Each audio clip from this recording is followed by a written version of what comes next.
দুটো চরণ প্রান্তে দুটো চরণকে আজকে নয়নের জলে দিয়ে ধৌত করে দিচ্ছি আমার সেই গোবিন্দ। এই কে তুমি? কে তুমি এইভাবে আমার চরণ প্রান্তে লুটিয়ে আছো? বলো বলো কে তুমি? প্রভু প্রভু তুমি জানো না, তুমি তো অন্তর্যামী ভগবান, তুমি তো সবই কিছু জানো। দয়াময় বলো কোথা থেকে এসেছো? আমি ওই অগ্রদ্বীপ থেকে এসেছি। তোমার নাম কি প্রভু? আমার নাম গোবিন্দ। কেন এসেছো প্রভু? আমি তোমার কাছে এসেছি তোমার চরণ পাওয়ার জন্য। আমি যে সন্ন্যাসী হতে চাই প্রভু, তুমি আমায় কৃপা করো দয়াময়।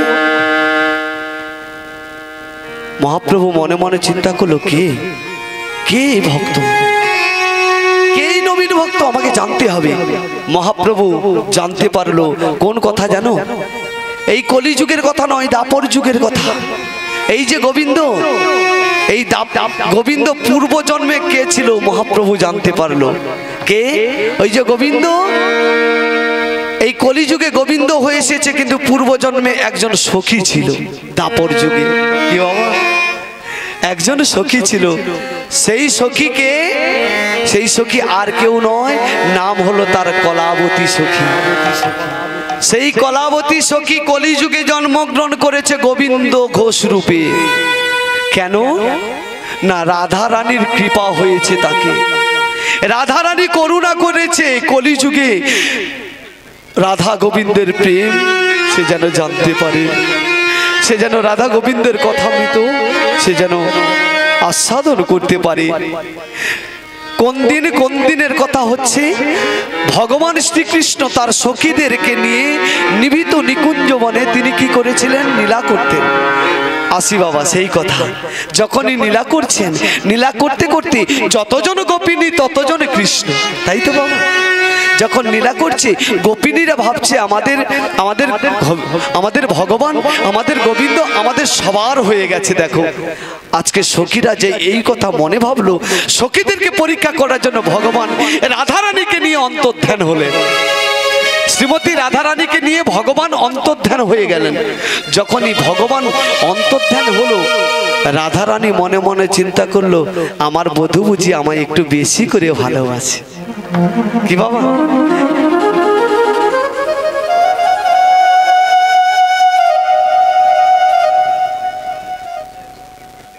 হ্যাঁ, একটা কথা বলে যাই, ভগবান কোনোদিনও জন্মগ্রহণ করে না, জেনে নেন। ভগবান তিনি যুগে যুগে অবতীর্ণ হন, তাই তো বাবা? ভগবান তিনি যুগে যুগে অবতীর্ণ হন। দৈবকীর গর্ভে জন্মগ্রহণ ভগবান করেননি। ভগবান তিনি তো অবতার, তাই না? অবতরী করার জন্য তিনি কেবলমাত্র নীলা প্রকাশের জন্য দৈবকীর যখন হস্তপদ শৃঙ্খলে দিয়ে ভগবানকে, যখন আমার দৈবকী বসুদেবকে বাঁধা আছে, তাদের বুকের উপরে কি আছে না? পাথর প্রস্তরখণ্ড রয়েছে তাদের উপরে, সেখানে ভগবান আবির্ভূত হলেন। শঙ্খ চক্র গদা পদ্ম আদি, তিনি তো নিরাকার, তাই না? ভগবান কোনোদিন জন্মগ্রহণ করে না। আসি বাবা।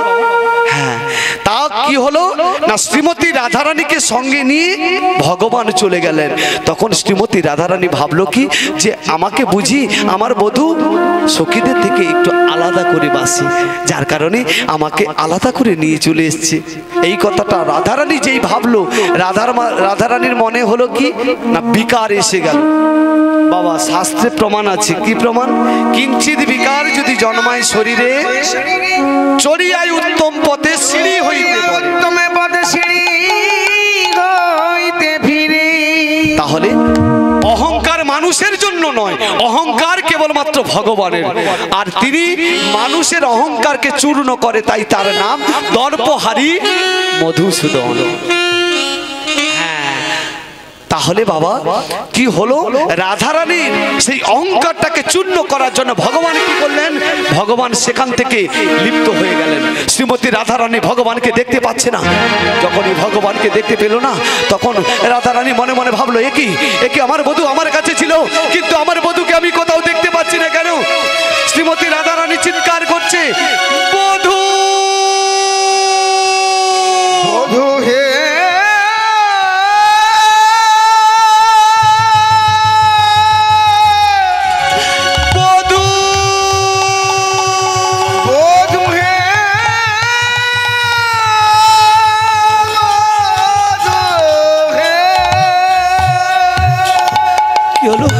আমি স্বয়ং রাধারানী, আমি রাধারানী হয়ে আমার কাছ থেকে বধূ আমার কাছ থেকে চলে গেল। আমি আমার বধূকে কোথাও দেখতে পাচ্ছি না কেন?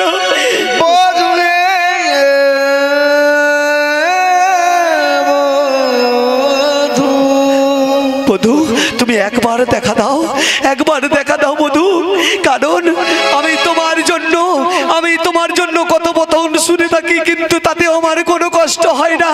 আমি যখন বৃন্দাবনের প্রান্ত দিয়ে চলে যাই, সবাই আমায় দেখে বলে ওই চলে যায় কৃষ্ণ কলঙ্কিনী রায়।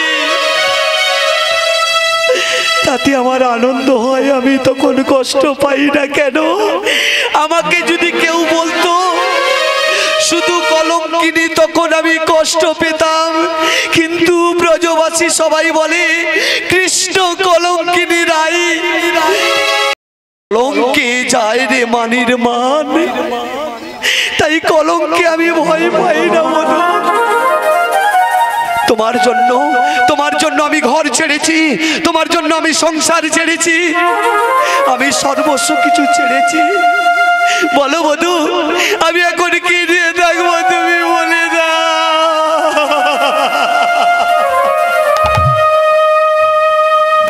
শ্রীমতী রাধারানী আজকে নয়ন জলে ভাসছে। যারে বাসলে ভালো এ জীবনে,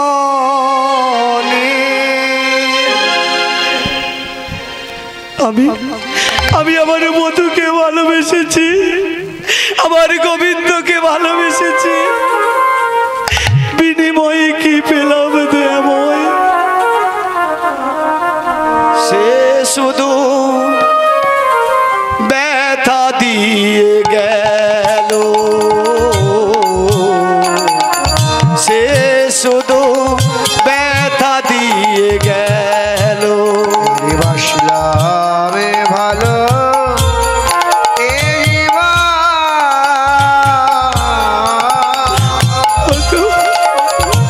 সে শুধু ব্যথা দিয়ে গেল,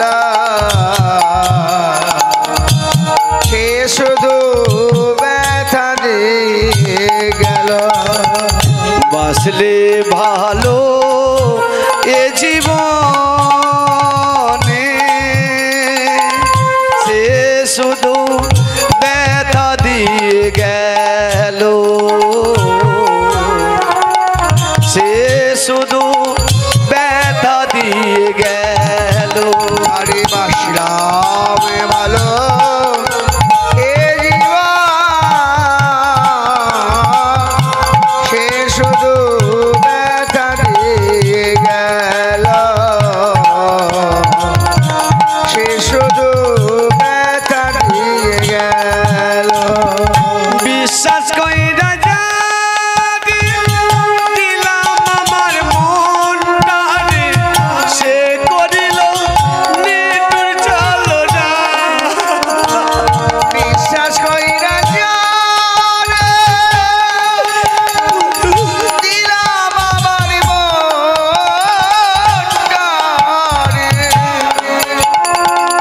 সে করিল নিঠুর চালনা। বিশ্বাস কইরা দিলাম আমার মনটারে, সে করিল নিঠুর চালনা। বিশ্বাস কইরা দিলাম আমার মনটারে, সে করিল নিঠুর চালনা। আমার নিকপাল, এই কি আমার ভাগ্যে লিখা ছিল, এই কি আমার ভাগ্যে লিখা ছিল। ভালোবাসলাম যারে এ জীবন, সে আমায় ব্যথা দিয়ে গেল, সে আমায় ব্যথা দিয়ে গেল। শ্রীমতী রাধারানী নয়ন জলে ভাসছে। আর এমতো সময় সেই কলাবতী সখী এসে রাধা রানীকে বলছে, রাধে মান করছিস কেন, কাঁদছিস কেন? বলে, দেখ সখী, আমি আমার পরাণ বধূকে কোথাও দেখতে পাচ্ছি না। দেখেছিস আমার পরাণ বধূকে কোথাও? কেন? তুই তো বারবার বলিস যে আমি বধূ ছাড়া থাকতে পারি না, বধূ আমায় ছাড়া থাকতে পারিস না। তা আজকের তোর পরাণ বধূ কি হলো যে তোকে ত্যাগ করে চলে গেছে? এই বলে সেই কলাবতী সখী শ্রীমতী রাধারানীর কাছে তার বধূর কথা এক এক করে ভগবানের কথা যখন বলতে লাগলো, তখন শ্রীমতী রাধারানী বলছে, আজকে তুই আমাকে যে কথাগুলো শোনাচ্ছিস, আজকের বধূর জন্য আমি যেভাবে নয়ন জলে ভাসছি, তোকে আমি আশীর্বাদ করছি। শোন, তোকে আমি অভিশাপ দেব না, তোকে আমি বলছি ওই বধূর জন্য তোকেও একদিন নয়ন জলে ভাসতে হবে।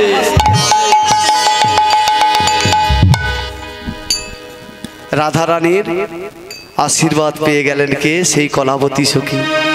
কলিযুগে এলেন গোবিন্দ ঘোষ রূপে। আমার শ্রীকৃষ্ণ চৈতন্য মহাপ্রভু জানতে পারলো এই যে গোবিন্দ এসেছে, এ আর কেউ নয়, এ হলো শ্রীমতী রাধারানীর একজন সখী। একে তো আমাকে কৃপা করতে হবে, একে তো আমাকে করুণা করতে হবে। এসো এসো, এই বলে গোবিন্দকে সেই গম্ভীরার ভিতরে নিয়ে গেল। ভক্তদেরকে বলল, আজ থেকে তোমাদের সবার সঙ্গে এই গোবিন্দ থাকবে। এইভাবে মহাপ্রভুর অন্যান্য পারিষদগণের সঙ্গে আমার গোবিন্দ এইভাবে থাকে। এইভাবে থাকতে থাকতে বেশ কিছুদিন থাকলো। এইভাবে প্রভুর নাম করে থাকতে থাকতে একদিন আমার গোবিন্দর মনের বাসনা কি না, সে একটু মধুময় বৃন্দাবনে যেতে চায়। তাই অন্যান্য ভক্তদেরকে বলছে, আমরা একটু মধুময় বৃন্দাবনে গেলে হয় না কি বাবা? তা বলে, আমরা তো বলতে পারবো না, তাহলে প্রভুর সঙ্গে কথা বলো। বেশ, আজকে প্রভুকে বলছে, দেখো প্রভু, আমরা একটু মধুময় বৃন্দাবন দর্শন করতে চাই। বেশ, তাহলে আমরা সমস্ত পারিষদগণ সবাই মিলে এই শ্রীক্ষেত্র পুরীধাম থেকে মধুময় বৃন্দাবনে যাব। তা বাবা, যে দিনের কথা হচ্ছে ওদিন কিন্তু ট্রেনও ছিল না আর বাসও ছিল না, ছিল কি অল্প স্বল্প, তাই না? কিন্তু মানুষজন বৃন্দাবনে চলে যেত, কাশী চলে যেত, বেনারস চলে যেত, হ্যাঁ, ইউপি চলে যেত, গয়া চলে যেত। কি করে? পায়ে হেঁটে, তাই না? পায়ে হেঁটে মানুষ চলে যেত। তাই আমার গৌরহরি ভক্তদেরকে সবাইকে নিয়ে আজকের মধুময় শ্রী বৃন্দাবনে যাবে। কি ভক্তমণ্ডলী, আপনারা যাবেন তো নাকি? আগে মা বলছে অবশ্যই। তাহলে বৃন্দাবনে যেতে গেলে কি করতে হবে? সবাইকে দুটো বাহু তুলে রাধা নাম করতে হবে, তাই তো? তাহলে সবাই দুটো বাহু তুলতে হবে, রাধা রানী কি। হাত তোলা যাবে না? মায়েরা কি ভয় বলছেন না জয় বলছেন? ভয় বলেননি তো? দেখুন, ক্যামেরা হচ্ছে কিন্তু সমস্ত জায়গায় দেখতে পাবে মানুষজন। জয় রাধে। তাহলে সবাই মিলে একসঙ্গে তালি দেব আর গাইবো, তাই তো নাকি? মেরা মন পনসি বলি উড়ি বৃন্দাবন যায়, बीच की लता पतायों से राधे राधे गाओ, राधे राधे गाओ, सैम सैम गाओ, राधे राधे गाओ, सैम सैम गाओ। मेरे मन से बोले, मेरे मन से बोले, उसे वृंदावन जाओ, बीच से लता पताई, राधे राधे बोल, राधे राधे बोल, राधे राधे बोल, राधे राधे बोल, राधे राधे बोल। मेरा मन पंछी बोले दे ताली। সবাই মা, ও মা, মা ঘুম পাচ্ছে না? मेरा मन पंछी बोले उड़ बन जाए। सबाई बीच की लता पताए, राधे राधे गाओ, राधे राधे गाओ, सैम सैम गाओ, राधे राधे गाओ, सैम सैम गाओ, राधे राधे गाओ, सैम सैम गाओ। वृंदावन की महिमा प्यारी कोई